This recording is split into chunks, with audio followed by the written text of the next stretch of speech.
Nous sommes en 1986. À Hollywood, c'est Top Gun qui fait la loi seul en tête cette année-là, bien qu'une concurrence inattendue vienne d'Australie avec le triomphe colossal de Crocodile Dundee. Un couteau, ça. Ça, c'est un couteau fixe. James Cameron transforme le xénomorphe terrifiant de Ridley Scott en créature de film d'action. Et en France, c'est le diptyque Jean de Florette et Manon des Sources, adapté par Claude Berry, qui survolera la concurrence avec près de 14 millions d'entrées cumulées sur les deux volets. Cette année-là, un futur film culte va avoir droit à un destin singulier. Il s'agit d'une coproduction britannique et américaine, réalisée par un Australien, avec un acteur français en tête d'affiche. Cet étrange objet, c'est Highlander de Russell Mulcahy. Alors accrochez vos ceintures, on remonte le temps pour ce nouvel épisode de Flopbuster, le flop culte immortel, et s'il ne pouvait en rester qu'un.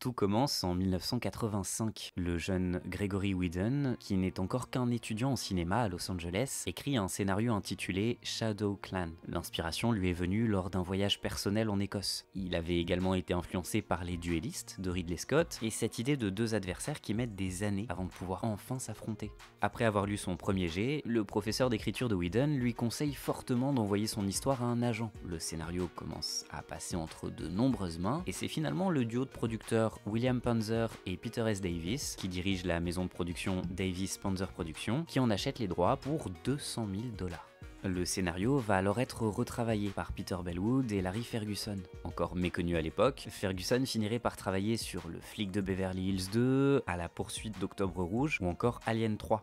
Les deux hommes vont grandement modifier le script initial. Dans la version de Gregory Whedon, l'histoire était beaucoup plus sombre et violente. Le personnage de Heather n'existait pas, il n'y avait quasiment aucune romance développée dans le récit. Le Kurgan, ennemi immortel principal du héros, était un tueur intelligent et manipulateur plutôt qu'un barbare. Toujours dans la version d'origine, les immortels pouvaient avoir des enfants, et on voyait même le héros assister aux funérailles d'un de ses fils. Enfin, Whedon ne faisait aucune mention du fameux prix pour lequel s'affrontent tous les immortels dans la version finale retenue. Après plusieurs semaines de réécriture, le projet prend forme et change de titre.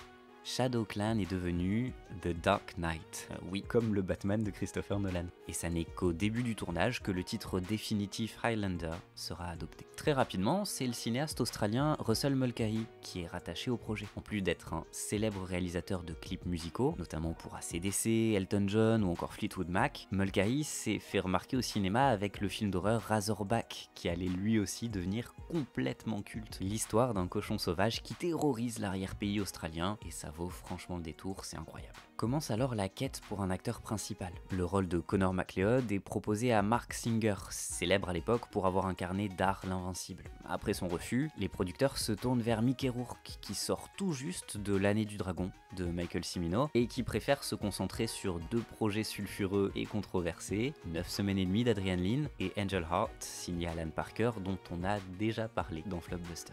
Kurt Russell se voit alors proposer le rôle, mais refuse pour privilégier les aventures de Jack Burton dans Les Griffes du Mandarin, réalisé par John Carpenter, un autre futur flop culte qui sortira en 1986. C'est finalement par hasard que le rôle va revenir à Christophe Lambert. Alors que Russell Mulcahy est en train de feuilleter un magazine, il tombe sur des photos de Greystock, la légende de Tarzan, et demande immédiatement à rencontrer l'acteur qui incarne cette nouvelle version de Tarzan. Problème, bien que né aux États-Unis, Lambert avait surtout grandi en Suisse et ne parlait quasiment pas anglais. Avec très peu de dialogue, ça n'avait pas du tout été un problème dans Greystock, mais cette fois-ci, ça le serait.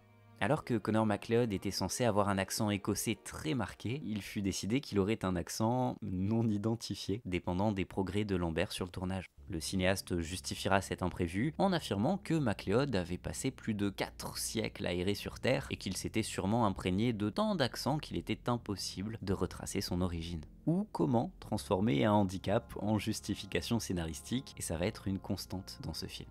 Pour le rôle de Heather, Virginia Madsen, qui venait d'être la princesse Irulan dans le Dune de David Lynch, là encore, un film dont on a parlé dans Flopbuster, passera une audition mais ne sera pas retenue. Ça n'empêchera pas l'actrice d'incarner Louise Marcus quelques années plus tard dans la suite Highlander le retour. Le rôle revient initialement à Catherine Marie Stewart, qui finissent cependant par quitter le projet au profit de Beatty Edney, qui n'avait eu qu'un rôle au cinéma en tant qu'enfant 16 ans plus tôt, dans Un jour sur la plage, écrit par Roman Polanski. Autre rôle féminin, pour incarner Brenda, de nombreuses actrices vont se succéder, dont Rosanna Arquette et Brooke Adams, mais c'est finalement Roxanne Hart qui décrochera le rôle. Clancy Brown incarnera l'antagoniste, Victor Krueger. D'après le scénariste d'origine, Gregory Whedon, Brown avait lui aussi envie de faire de son personnage un méchant plus complexe, tragique et dérangeant. Il semblerait que l'acteur ait été frustré de n'incarner qu'une variante de Freddy Krueger selon lui.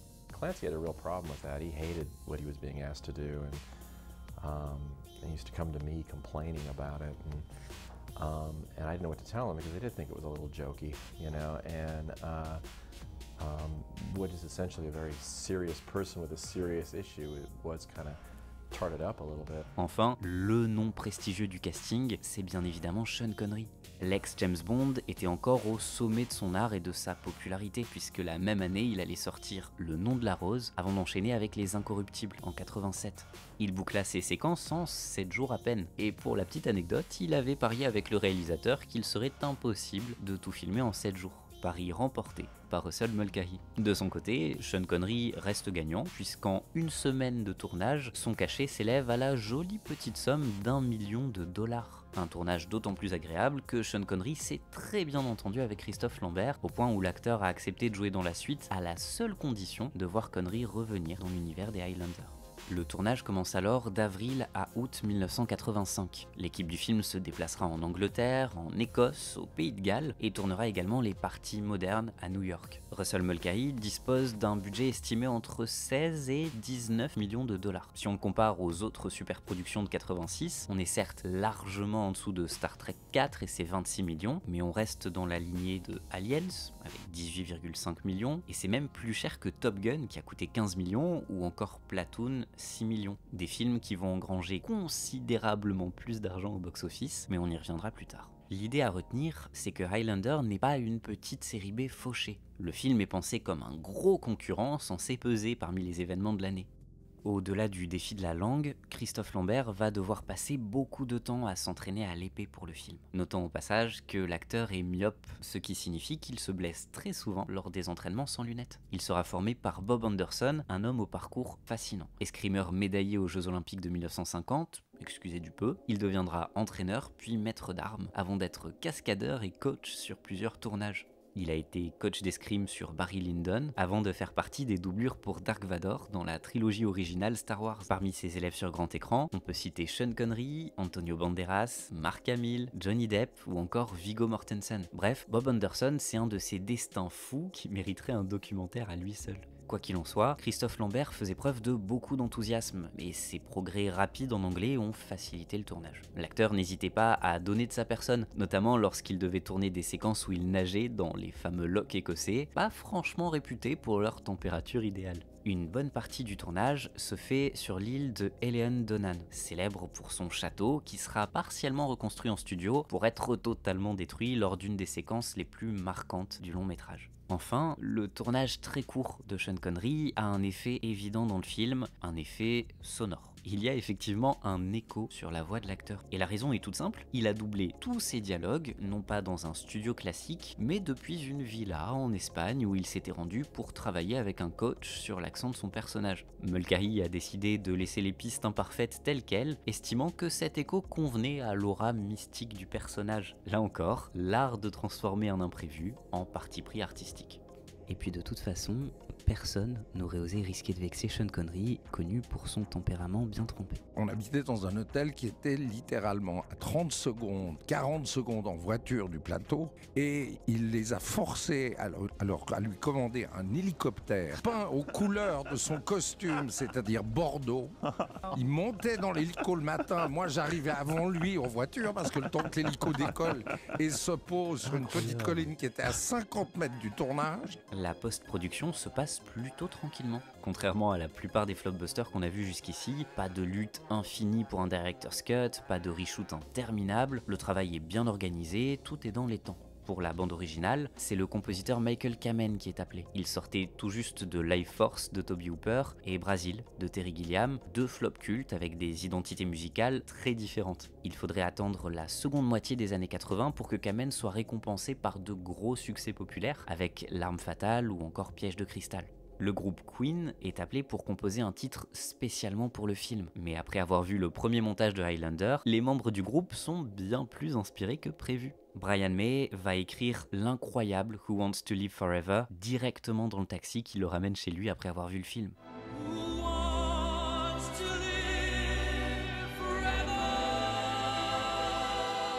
Au final, entre chansons originales et chansons déjà existantes, on retrouvera 8 titres du groupe dans le film, ce qui transforme Highlander en une sorte de semi-comédie musicale spéciale Queen.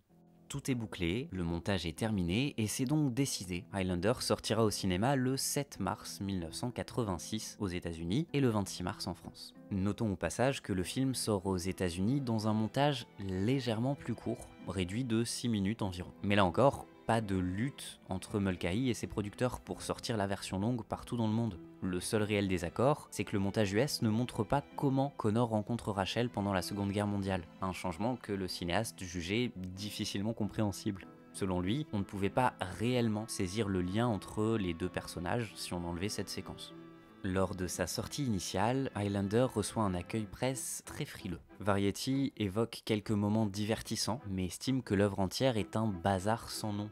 Le Los Angeles Times trouve que le film est affreux au point d'en devenir douloureux. Le New York Times déclare « Puisqu'aucun personnage n'a de sens, même selon la logique du film, Highlander se contente de tout faire exploser pendant 2 heures sans aucun enjeu. » Plus négatif encore, dans le Washington Post on peut lire « Le style de caméra est grotesque. C'est comme si une histoire de l'évolution technique du cinéma avait été compilée en 15 minutes par un psychotique. Rien que ça. » Et côté box-office, ça ne sera pas plus reluisant. Highlander sort le même jour qu'une ressortie restaurée de La Belle au bois dormant aux États-Unis, et c'est le classique de Disney qui prendra la tête du box-office. 2 semaines plus tard, Police Academy 3 viendra achever le film de Mulcahy sur le marché domestique. Au final, après un week-end de démarrage extrêmement faible de 2,4 millions de dollars, le film termine sa course américaine avec à peine 5,9 millions. Son total mondial s'élèvera à 12,9 millions de dollars, loin, très loin des 19 millions de budget. Seule consolation, le film rencontre un succès français surprenant, avec plus de 4 millions d'entrées, ce qui en fera chez nous le 7e plus gros succès de 1986. Peut-être le petit moment de fierté de voir un acteur francophone en tête d'affiche d'une grosse production internationale.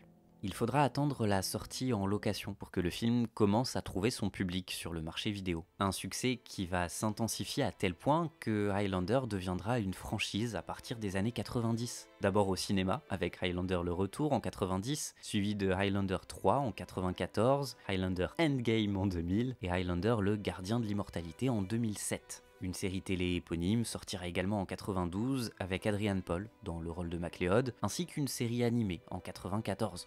C'est tout un univers étendu et transmédia.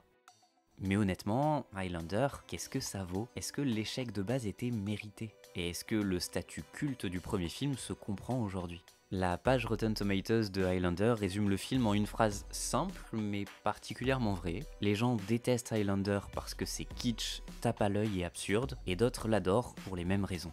Et oui, clairement, c'est la meilleure façon de résumer le film. C'est une œuvre culte, ce qui sous-entend qu'il y a forcément une base de fans fidèles, particulièrement dévoués, qui adorent le film. Et clairement, il y a de quoi apprécier Highlander. La mythologie créée est prenante, l'aventure est riche en rebondissements, en décors, en époques visitées, et puis surtout, la mise en scène de Mulcahy nous en met plein les yeux.